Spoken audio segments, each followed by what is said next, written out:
Hello, friends. I am back with another episode of Ugly Cards, the worst cards of vintage baseball Hall of Famers. I had some differences of opinion last time around, but all in all, people appreciated the fact that I was willing to throw some opinions out there and, led to conversation back and forth with quite a few folks. So You're right and everyone else is wrong.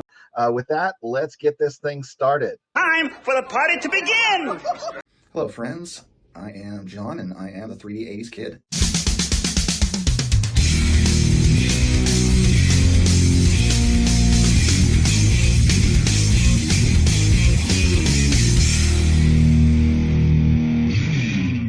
All right, so I am John, the 3D 80s kid, and today is a great day to talk about baseball cards.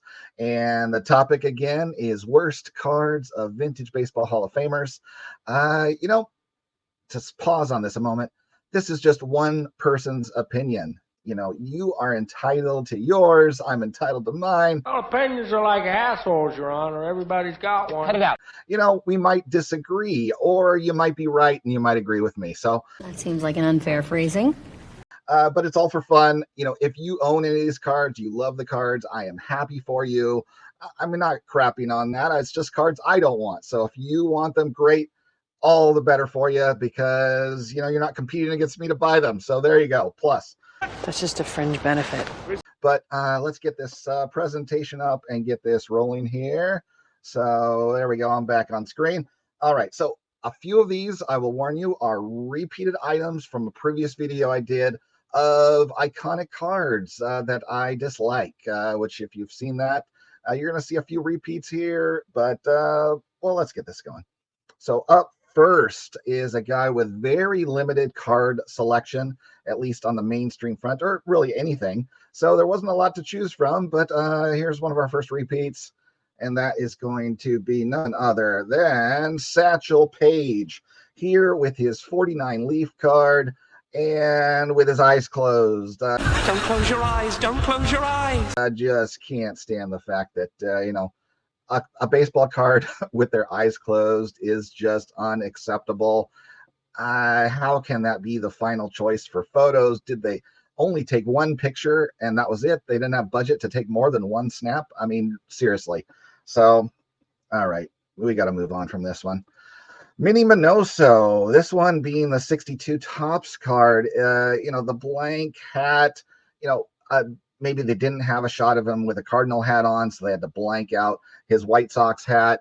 But just the pose, he's just so blank and not looking at the camera. Was that really the intent of the photographer to capture him this way? It just doesn't feel like a happy card at all. Yeah. Doesn't everyone deserve to be happy? It's not his best shot. Let's just put it at that. Duke Snider. So now this is a guy who is highly photogenic. So, I mean, I'm not saying this one is horrible, but, in the entirety of his run, this one stood out to me as just being the least attractive. It's both of them are identical blank faces on both shots there. And for whatever reason, they got him looking off to that side in both shots. What's over there? I mean, if they're going to have two photos, there's got to be something a little more different about them. Come on. So not the worst shot you're going to see in this run here, but worst of his run. So, he's got a lot of great cards to choose from, honestly. So, all right, Nellie Fox, the guy who in many of his cards ends up with the wad of chalk there in his cheek, and this one is no different. And this one is like he wasn't ready for the photo. He had no idea he was going to get his picture taken. He just has a puzzled look on his face. He just wasn't ready. He's got a lot of other better shots. I mean, he really nice posed ones that he was ready for. This one, it's candid photo time. So this one stood out to me as his worst. George Kell. Now this one ends up being on the worst because of the weirdness of the photo perspective actually makes him look fat to me in this one. It looks like his belly is bulging out and his face even looks more round. Every other shot of his, he's a lean, fit guy. I thought this one just something with the camera angle or whatever. It does not flatter him in the slightest here on this 53 Bowman color card. So It's because you're totally not fat at all.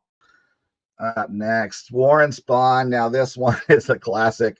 A few folks even called this one out in the comments of the last video that one is going to be on the list. Oh my, 1965. He is supposed to be 44, but I swear in this photo he looks more like he's 58.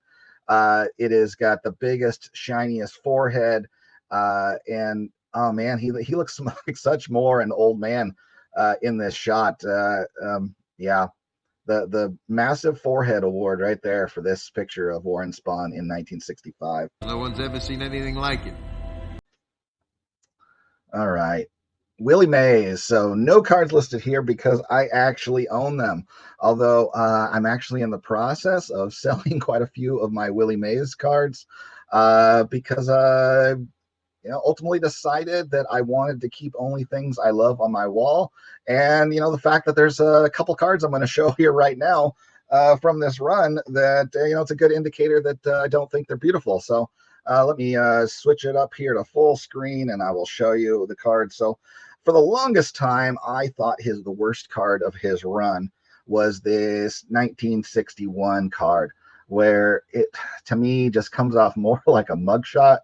Where he's just blank-faced, hatless, not even seeming like a card of a baseball player. It's not good.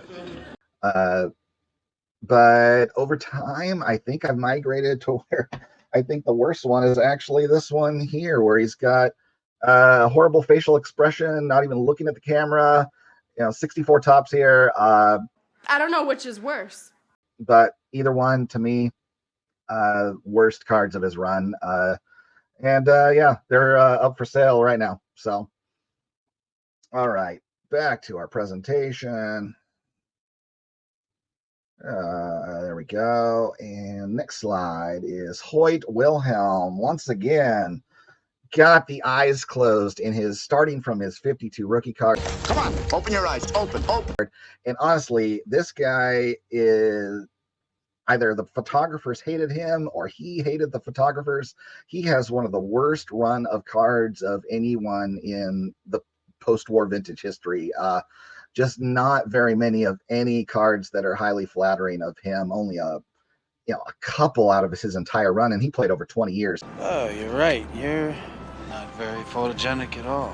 So he has got a lot of mainstream cards, and most of them are horribles. But the standouts to me, starting with his 52 tops card, and I had to include a second card because he's just that good on this ugly card front of 1960. What the hell? They couldn't get a better shot of him, like he's squinting in a bright light, and Get that light out of my face. And oh man, they just did not do him justice there. But yeah, Hoyt Wilhelm.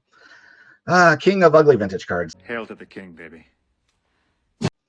All right, Jackie Robinson. This one was in my iconic cards. Another guy with a limited run of cards. But to me, all the other shots of him are really good and flattering. And this one is not. Yeah, that doesn't look right. His just facial expression is jarringly bad in comparison to all the rest of his cards. 49 Leaf. I know it costs a lot of money. A lot of people, it's a highly desirable card, but I'm sorry.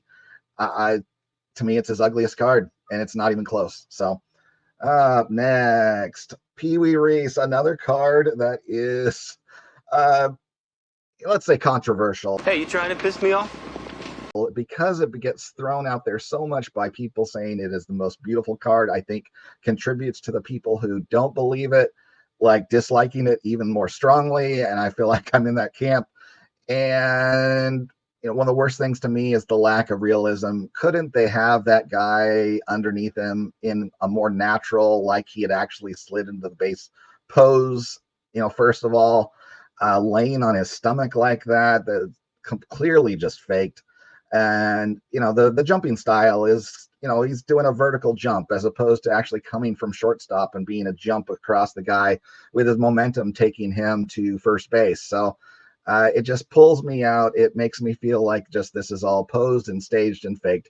But I know I give the guy credit because most of the rest of his cards are great. Clearly, this was a guy who was willing to work with a photographer and try all sorts of things, because across the run of the rest of his cards, there's a lot of cool stuff where he did poses and things that other people didn't do. Like, he wanted to do something different with a photographer, like they actually had a conversation and planned different things. And so, but to me, this one stands out. You might hate me. Go ahead, roast me in the comments that this is the greatest card ever. You'd be wrong, dead wrong. But I am in the other camp, so sorry. But yeah, let's move on, and that is it for now. I'll give you another taste of 10, folks. Here, we will continue this series. There are more cards to be roasted here, so everybody, thank you for watching, and I will see you next time. Well, see you next time. Yeah, unless I get lucky and break a leg.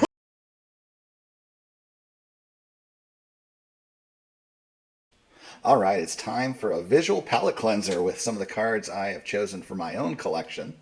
And let's start with a 1953 Topps Mini Minoso. It's a great one here of him. All right, and then my choice for a George Kell card is a dog food card from the 1954 Red Heart set. Nice, with that gorgeous green background. Kind of an oddball. All right, and for Warren Spahn, I have got the 54 Topps. Gotta love his smile on that one. And the gorgeous blue. Great. All right, one of my keepers from my Willie Mays collection would be this 1962 Topps. Nice smiling shot of Willie swinging the bat. All right. One of the cards I found, let's just say acceptable for Hoyt Wilhelm, would be this 55 Bowman, where he's in the classic wind up over the hands over the head pose there, with at least a neutral facial expression at least. So, Fine, I'll take what I can get. And for Pee Wee Reese, my card of choice was 56 Topps. A great smiling shot, and then an artist's rendition of an actual action photo there. And that's how the shortstop actually looks, jumping over a sliding person. There we go. Not that fake crap. And my last card that I'm going to show here is one of my most recent pickups. And this one was a big one. It's a case where I saw this card on another YouTube video. Very new channel, 50/50 Vintage. Pete, who I met at the National, friends of Mookie Chilson, was showing that he had gotten a double of this card because he is very, very particular on the condition of a card. And then my last card was a big one.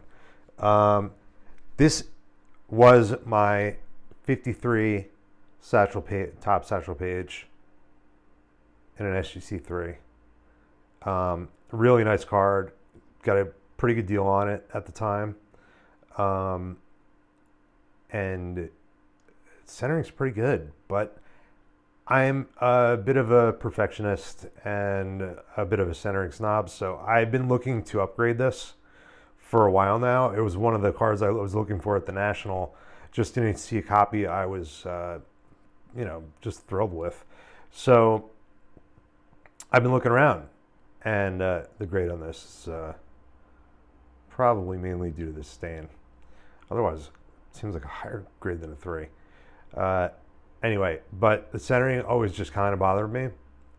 I know, I'm a little crazy. And the fact that this one has back issues bothered him. But I am all about the front with my visual displays, so this one fit perfectly for me.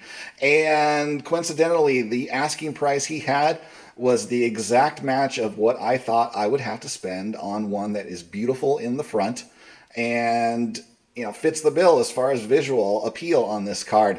And that would be none other than this 53 Topps Satchel Paige in a 3 that I got for my price that I had estimated in my prior collection video of $850 for this one. and this will has it now. It's forever home, at least as long as I am among the living. So there we go. Today was a great day to talk about baseball cards, wasn't it?